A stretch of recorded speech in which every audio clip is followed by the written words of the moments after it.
guys, why in the world did they make the word Lisp so difficult to pronounce for people with a lisp?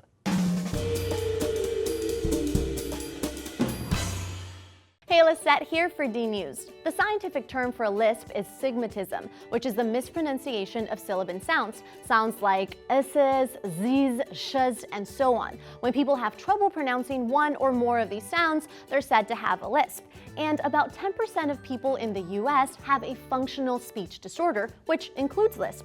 A common misconception is that people of certain groups or that speak certain languages have a lisp.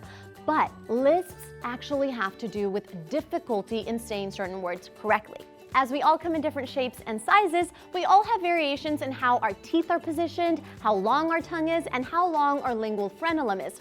That's a creepy looking tissue that connects our tongue to the bottom of our mouths. Lisps can occur when the configuration of your mouth, teeth, and tongue are less than ideal to produce certain sounds required by speech, although they can also form out of habit.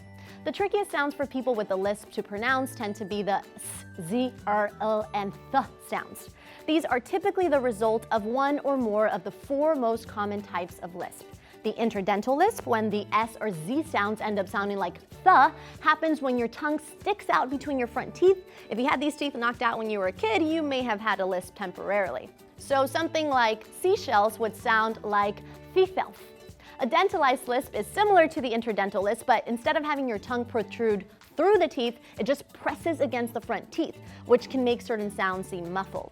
A lateral lisp occurs when sound escapes through the sides of your tongue, making a wet or slushy sound. So seashells would sound something like this.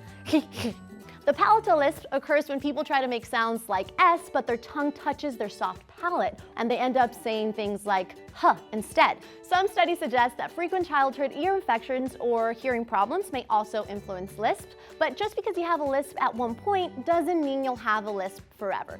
Some people learn to overcome these on their own, and a lot of lisps go away as we age and our mouths and tongues grow and change along with us, like when we grow back our front teeth. But if a lisp persists past 4.5 years of age, experts suggest that therapy should be considered, especially if the lisp is interfering with social interactions, work, or academics. But some people choose not to undergo treatment because the fact is that while most lisps result in difficulty in the pronunciation of specific words, it's not like you're not going to understand the overall message. Most of us can easily pick up what the person is saying from context. The bigger issue might stem from reports that show people with lisps can be unfairly perceived as less intelligent and are often ridiculed or humiliated.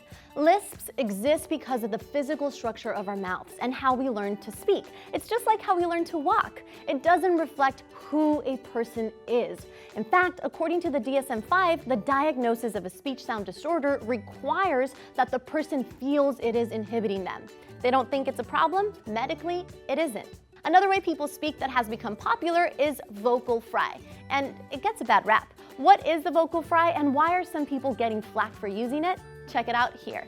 As you speak, the cords are vibrating smoothly, but vocal fry slams them shut, allowing only bubbles of air to break through, which is why it sounds like popping. Do you have trouble pronouncing certain sounds? What have you found helps? Let us know in the comments below, and don't forget to subscribe for more DNews every day of the week.